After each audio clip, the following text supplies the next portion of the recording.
The jury is still out on how the United Kingdom government will respond to the recommendations from the Parliament's Foreign Affairs Committee. A key component of the report's recommendations is the imposition of public beneficial ownership registers by 2020.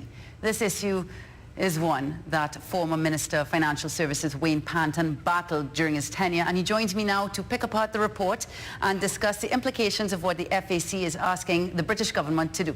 So, good evening, Mr. Panton. Thank you for being here with us on Cayman 27 News. Always a pleasure to join you, Tammy. Your impression when you saw the report? First impressions? Wishful thinking. Wishful thinking on their part? On their part, yeah. I mean, it's a select committee of the House, which is dominated by the opposition effectively. Not a surprise that they would raise some of these issues and try to accomplish things which are different from the stated policy positions of the government of the day. And that's what we've heard from the Governor, from the Premier, from the Speaker of the House, that these are just recommendations and they do not reflect UK government policy. Are you in agreement with that? Absolutely. And, it's important that we have enough things to concern us in Cayman and stress us out in our daily lives. I don't think that we should spend too much energy worrying about this particular issue, because these committees do these types of things all the time. They come up with recommendations and proposals, many of which never see the light of government's policy, let's say. I shouldn't say the light of day because it gets published, but they never become government policy.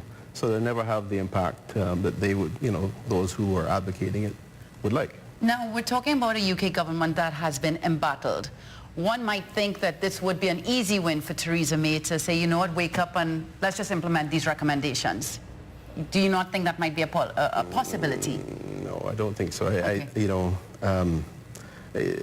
I don't see it having any significant impact in relation to the whole Brexit conundrum. It's unlikely that this would be, for example, similar to the amendment to the legislation earlier this year, where they allowed or supported an amendment going through which imposed or sought to impose public registers on us. So it is an issue that we should think about. Tammy, at the end of the day, if it becomes government policy for some reason, if, for example, there's a change in government and the Labour government takes over and it becomes something that they adopt, I know that every single politician and every single civic leader in this country are all going to be headed to the same door labeled independence, because this is an existential threat to us if it was to happen. The problem is it's very unlikely to happen. With this government, but as you said, with this government, if there's a Labour government. Not impossible, but we've had Labour governments in the past as well. We didn't just become a British overseas territory yesterday. I've had friends who were, British colleagues from 20 years ago telling me that they wanted, offended that they didn't have the right to vote in Cayman, offended that they couldn't run in Cayman, offended even that they had to have a work permit in Cayman. So, nothing new. These are all issues that have existed for a long time and under both governments. And this is just a report of people saying, yeah, dreaming. This is what we'd like to see. This is what we'd like to have. Let's not worry about it until we have to worry about it, because we really can't do anything to stop it at this point. If it goes in that direction, we just have to make sure that we're steeled and ready.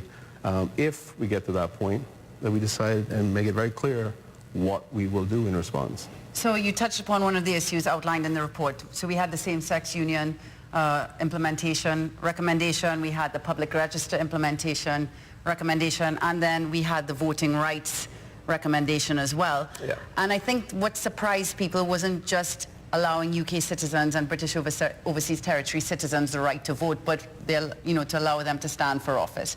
Did that part take you by surprise, or did you see that coming? I was a little surprised that they would articulate it in a report, but it's an opposition-dominated committee, so I'm not particularly surprised that they would come up with something that doesn't bear any real resemblance to government policy. As far as public registers are concerned, though, we've been talking about this for years because that threat continues to loom. What do you think the next step will be by the UK government in regards to that particular, issue, one of which you've had extensive experience. Yeah, well, I'm very optimistic that, and I think we have to be, that, you know, we'll continue on the track that the UK has established at this point. We certainly are, I imagine, can't say we, the country as a whole is determined about the need to back the government and their approach to taking legal action if they try to impose it on us by way of order in council. And I think, you know, we just have to maintain that position. If anything changes in terms of timelines, all that means is that we prepare ourselves and we move up the point at which we push the button or pull the trigger. Mr. Panton, it's always a pleasure to have you on, and thank you for your insight on this matter. Always a pleasure to join you. Thank you very much.